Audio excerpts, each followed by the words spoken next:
SWRS, Shadow World Radio Station. Cyber Sly here on the mic to spread cybersecurity awareness and scam prevention tips. Let's get this show on the road.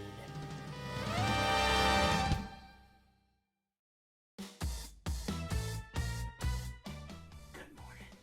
This is Will Shivers, Public Information Officer at SWRS, Shadow World Radio Station, on your FM dial. Forgive my soft tone and delivery. It is the result of always being petrified. That's okay, Will. I'll take it from here. My name is Chuck Green. I am the owner and operator of SWRS. Our mission is to bring listeners like you innovative and educational content. Today, we are happy to announce a new program called Cyber Brats! This show highlights cybersecurity awareness and scam prevention tips. It is designed to empower consumers and businesses with the knowledge to safeguard financial security. Cyber Sly is the talk show host. He is a qualified technical expert. Sly will be here to address public concerns on an online chat. Let's get this show on the road! SWRS, Shadow World Radio Station.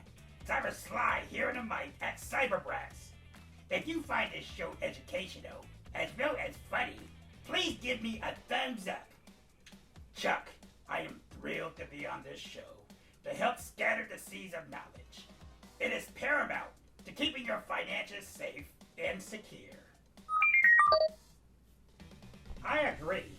Thank you, Cyber Sly. Sly's co-host will be Alex Midas. Alex is a former... May I interject, please? Sure. Thank you, Chuck. As you already know, my name is Alex. I am a former businessman who lost everything to a hacker. The Midas Ice Cream Corporation was a profitable enterprise I built from the ground up. All I have left to remind myself of my once massive empire is this gold bow tie. I love this custom-made tie. I couldn't push myself to pawn it like the other stuff. Wonderful, Alex. Hopefully your new employment on this show, you won't have to pawn anything else. Today, we have a fun and informative program for you. The topic for today is social engineering. This is something we must be vigilant of. So sit back, relax, and enjoy this episode of Cyber Brats! In the world of cybersecurity, social engineering is regarded as the art of human manipulation. Cyber attackers are always looking for new ways to trick you into sharing personal information. Their objective is to steal your identity and your money.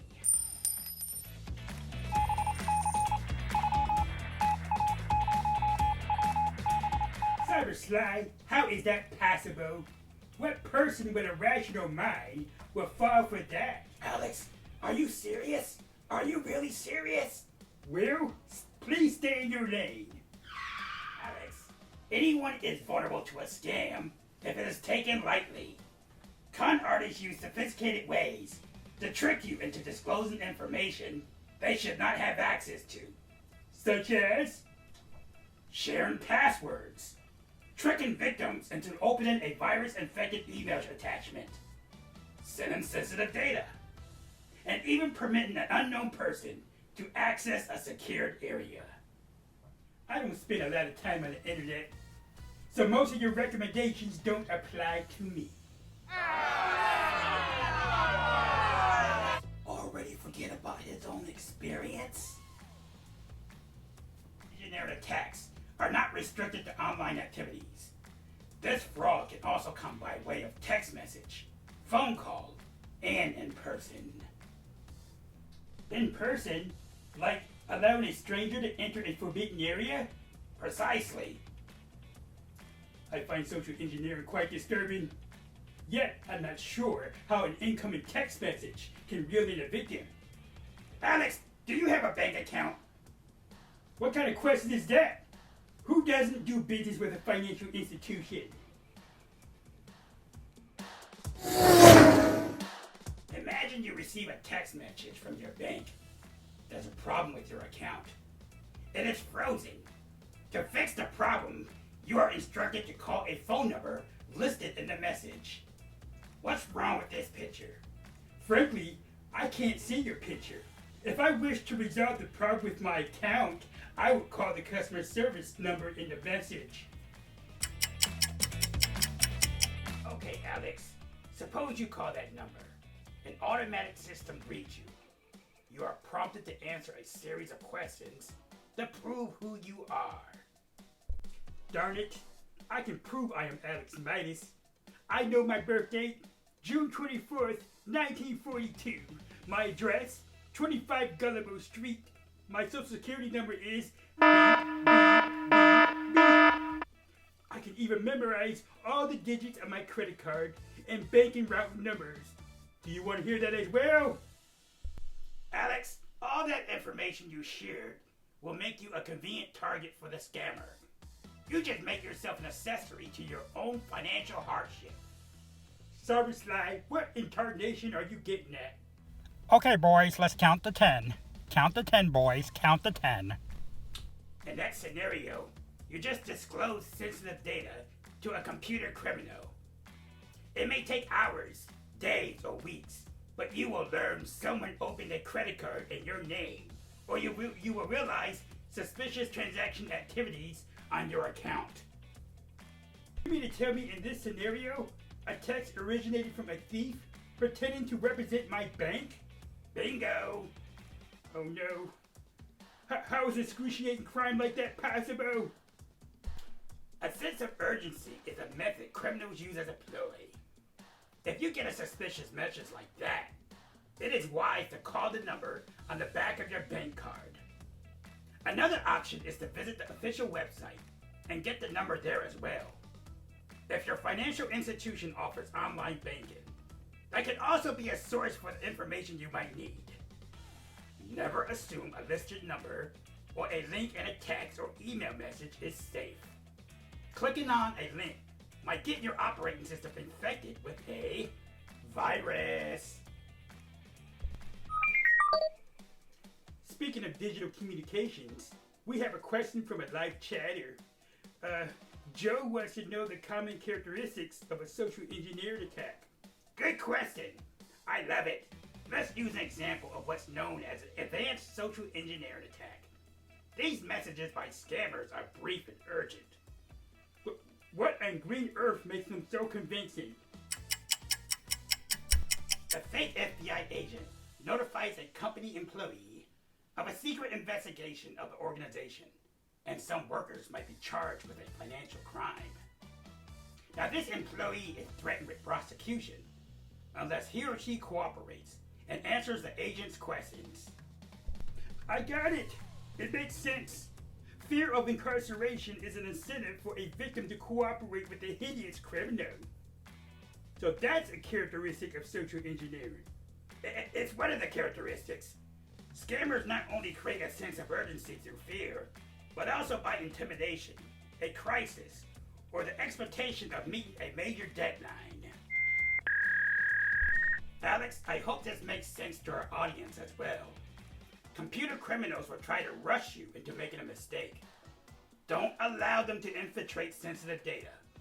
Follow your employee security procedures or policies. Con artists will apply confusing or technical words to fool you into taking what appears to be a harmless action. But it's not a harmless action. It's sabotage against your financial security and your identity. Fraudsters are intruders, bloodthirsty vultures, con men! Well, just hang up on suspicious callers. Don't reply to unsolicited emails and text messages. Look carefully at who you are replying to. Does something seem out of place? Research. Exercise due diligence. Cyber Sly and Alex Midas share some good insights about social engineering tactics. I am so excited to be here with you. Here at radio station SWRS, we want to help you with the necessary tools and resources to protect your financial security. After all, con artists want to trick you or rush you into making a mistake like 1. Opening an infected email attachment. 2. Sharing your password.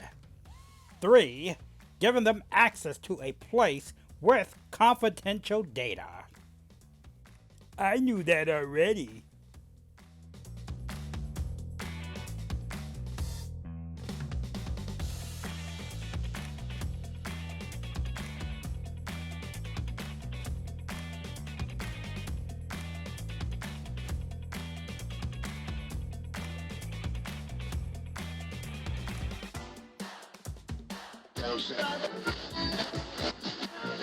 You may enter the chat room.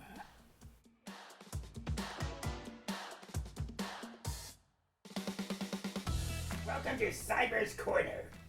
We know social engineering tactics by criminals can inflict serious complications to our credit and reputation. This is apparent in financial elder abuse, a common scam nationwide. This tactic consists of targeting a vulnerable senior citizen. It includes, but not limited to, 1. Romance scams. You heard that one right. 2. Phony charities.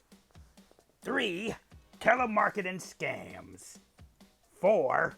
Internet email fraud. 5. Counterfeit prescriptions. Seriously, cyber criminals? Do you have to gamble with someone's health? Sorry, folks. This brought out the emotional trigger in me. Where am I? 6. Health insurance fraud. Folks, don't let scammers talk you into buying something you may not need.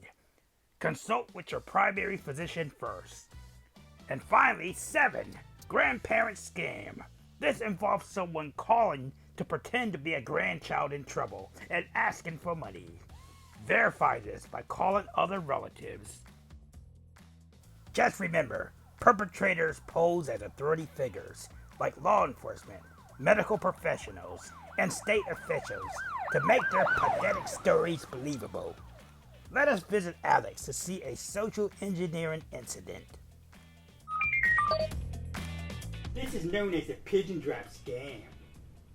A fraudster contacts an elderly person like me and purports that a large batch of money has been found, and it will be shared with me if I agree to pay a fee. That is one of many ways you can be swindled out of your hard-earned money. Brain freeze. I forgot my next line. Cyber Sly, your assistance will be greatly appreciated. Put these practices to good use. Shower me with stones. Yes, put these good practices to good use to avoid common scams. Do not click on links in emails sent by strangers. I believe we touched on that earlier. Review your credit report at least once a year. Why not? You are entitled to a free one each year. Set up alerts with your financial institution. When possible, sign up for 2-factor authentication. Only give out personal information over the phone if you initiated the call. Just make sure you are calling the official listed number. And do not share sensitive information about yourself on social media. For crying out loud, you are making a scammer's job that much easier. He is not going to pay you commission from what he steals. Through a collaborative effort in spreading cybersecurity awareness to our seniors and helping them, we can do our part in helping them to prosper independently, as long as they can. Our wonderful seniors deserve that much. Being proactive and safeguarding your information online is not complicated. You don't need training as a technical expert. Safe practices are simple. Once you learn them, it will be easy to protect yourself, your family, and your employer. Now, Cybersly is going to walk you through a scenario involving social engineering. It's time to test what you just learned.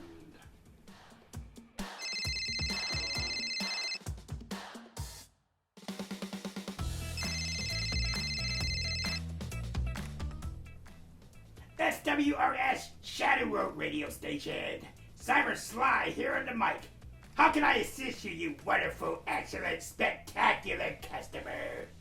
I like being excessively kind to potential sponsors. More sponsors mean job security. Good morning. Hello?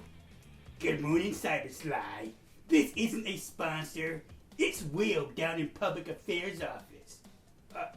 Oh, Will, you don't sound like yourself. I have a bad cold, a sore throat. Anyway, we are updating our employee database with everyone. I have to verify your social security number in our system. Please confirm the digits. Ladies and gentlemen, what do you think I should do in this situation? A. Tell Will I will send him the social security number in an email. B.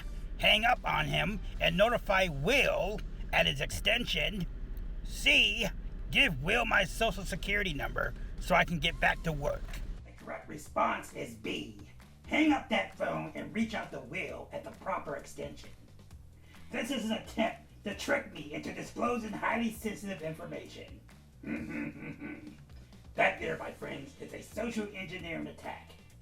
Now, Will should be alerted to this, as well as the technical support team. I may not have been the only employee the scammer made contact with. My friend Alex has another challenge for you. Ready or not, here comes Alex Midas.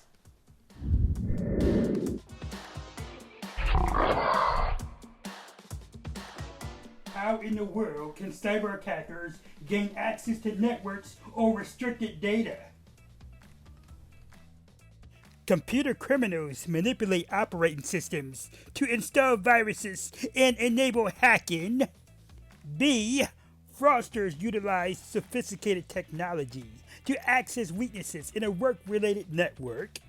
C. Computer criminals apply tactics designed to trick people into sharing sensitive information. The right answer is C. Social engineering is a tactic used to deceive and swindle victims out of their money. This puts you in the driver's seat at full speed, hitting your fear and urgency buttons. Chuck just sent an emergency alert to all personnel. Let's see what's going on. Chuck, I saw the emergency text message. What's up? Am I being laid off? Alex, I just received a panic email from Will from Public Affairs Department. I was just asked to open and read an attached document right away. This email sounds strange and suspicious. I need advice. What can I do to ensure I am not responding to a fake email? First, let's evaluate our options. A. We can call Will to verify if the message was sent from him. B. We can click on the email attachment and reveal the document as requested. C. Send a reply email to Will asking if the attached document is the one he intended to share. In this case, I am going with A. The best response is to contact Will directly and confirm if the email originated with him. After all, I want to make sure the attachment is not fake. Clicking on an unsafe document with a virus can cripple the operating system on my computer.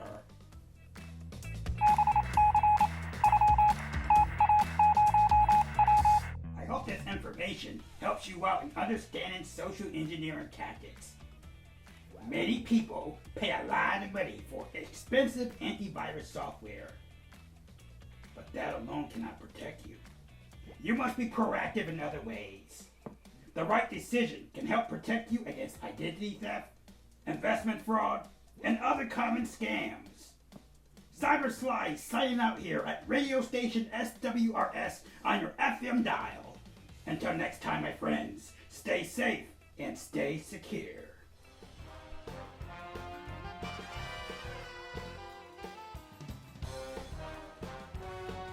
Hi, my name is Ken Harris of Shadow World Puppets, and I use puppets to spread cybersecurity awareness and scam prevention. My goal is to use puppets to scatter the seeds of knowledge for healthy living for consumers everywhere. As sophisticated fraud schemes evolve throughout the world, there are steps we can take to be vigilant while using online resources. Most definitely.